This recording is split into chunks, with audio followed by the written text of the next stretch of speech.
Existe um tipo de ausência que continua presente. A pessoa foi embora, ou talvez ainda esteja ao nosso lado, mas a nossa paz parece depender completamente dela. Basta uma mensagem demorar alguns minutos e a ansiedade aparece. Um silêncio, uma resposta diferente, um olhar. Qualquer pequena mudança parece suficiente para despertar um enorme medo. O medo de perder, de ser abandonado, de deixar de ser importante. Então surge uma pergunta: por que algumas pessoas conseguem seguir em frente, enquanto outras permanecem emocionalmente presas durante meses, ou até anos? Será que isso acontece porque amam mais? Ou será que existe algo muito mais profundo acontecendo dentro do cérebro?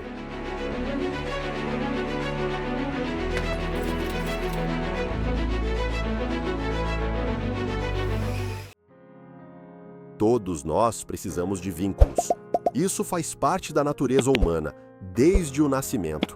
Nossa sobrevivência dependeu da presença de outras pessoas. Mas existe uma diferença importante. Uma coisa é amar alguém, outra é depender emocionalmente dessa pessoa para conseguir se sentir bem.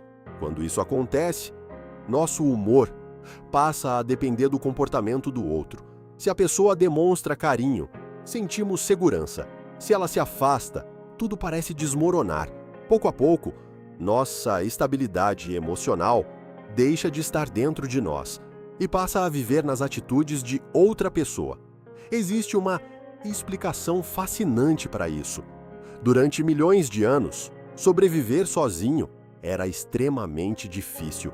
Nossos ancestrais dependiam do grupo para encontrar alimento, se proteger e cuidar das crianças. O cérebro evoluiu entendendo que permanecer conectado aos outros aumentava as chances de sobreviver. Por isso, relacionamentos importantes ativam sistemas profundamente ligados à recompensa, à segurança e ao bem-estar. Quando estamos próximos de pessoas significativas, diversos circuitos cerebrais associados ao vínculo social entram em funcionamento. Isso não representa fraqueza, representa uma característica fundamental da espécie humana. O problema começa quando esse mecanismo passa a funcionar de maneira desequilibrada.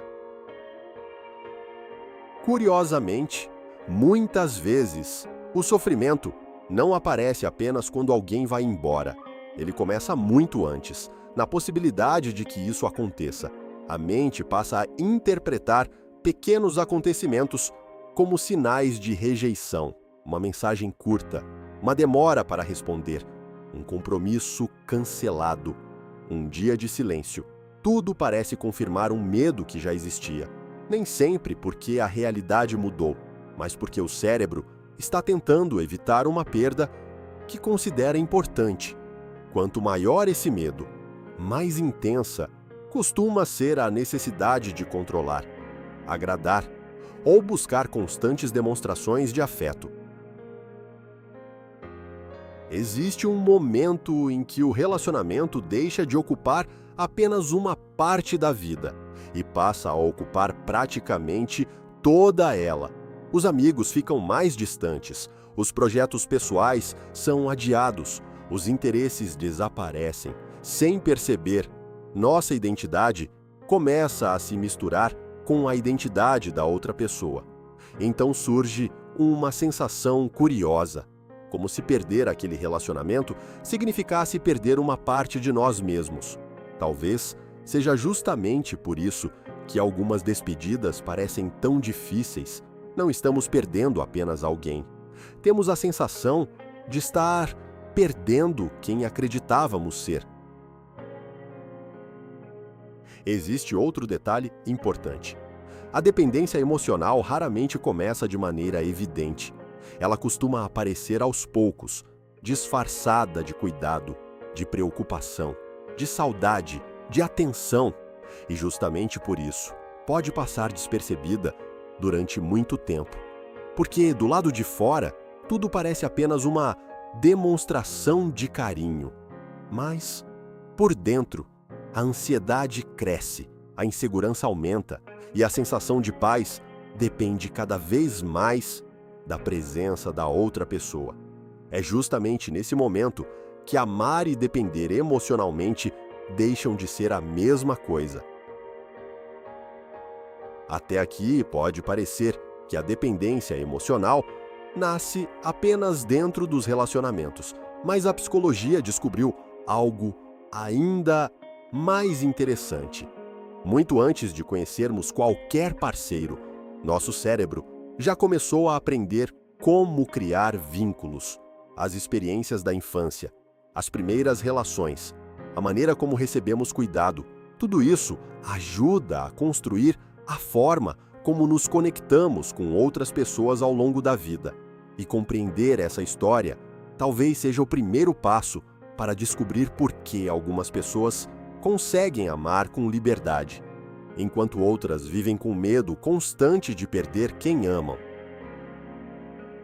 Muito antes de conhecermos nosso primeiro relacionamento, nosso cérebro já estava aprendendo uma das lições mais importantes da vida: como criar vínculos. Os primeiros anos da infância representam um período em que aprendemos, pouco a pouco, o que esperar das outras pessoas. Se o cuidado costuma ser previsível, o cérebro aprende que o mundo tende a ser um lugar seguro. Mas quando o carinho é imprevisível, quando ora existe, ora desaparece, a mente pode aprender outra lição: a de que o amor talvez nunca seja completamente garantido. Essas experiências não determinam nosso futuro, mas ajudam a construir modelos internos que influenciam a maneira como nos relacionamos durante a vida. Existe uma pergunta que intriga psicólogos há décadas: por que algumas pessoas permanecem em relacionamentos que claramente lhes fazem mal? A resposta raramente é simples. Nem sempre existe apenas medo da solidão.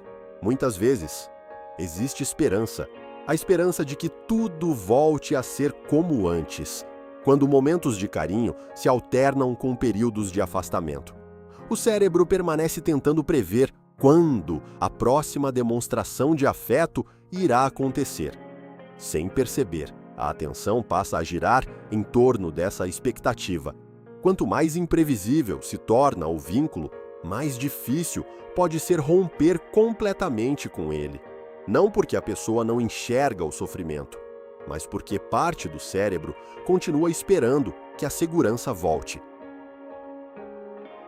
Nosso cérebro possui outra característica importante: ele prefere aquilo que já conhece, mesmo quando o conhecido não é o melhor caminho. Durante a vida, criamos padrões, formas de interpretar relacionamentos, de reagir aos conflitos, de buscar aprovação. Quanto mais repetimos essas experiências, mais familiares elas se tornam. Por isso, às vezes, uma relação saudável pode parecer estranha, enquanto uma relação instável parece familiar, não porque seja melhor, mas porque o cérebro reconhece aquele padrão. Aquilo que é familiar costuma transmitir uma sensação de previsibilidade, mesmo quando provoca sofrimento. Existe outra descoberta importante da psicologia. Quando nossa autoestima depende quase exclusivamente da aprovação dos outros, cada relacionamento passa a carregar um peso enorme. Uma crítica parece definir quem somos. Um elogio muda completamente nosso humor. Uma rejeição parece provar que não temos valor. Pouco a pouco, nossa identidade deixa de ser construída por aquilo que pensamos sobre nós mesmos e passa a depender daquilo que imaginamos que os outros pensam. É uma carga extremamente pesada, porque ninguém consegue controlar completamente a maneira como será visto. Mas existe uma boa notícia: o cérebro continua aprendendo praticamente toda a vida.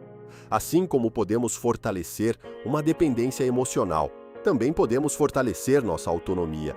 Isso não significa deixar de amar, nem aprender a viver sem ninguém. Significa construir uma vida que continue fazendo sentido, mesmo quando outra pessoa não está presente.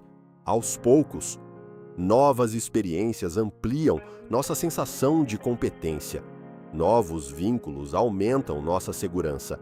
Novos projetos fortalecem nossa identidade.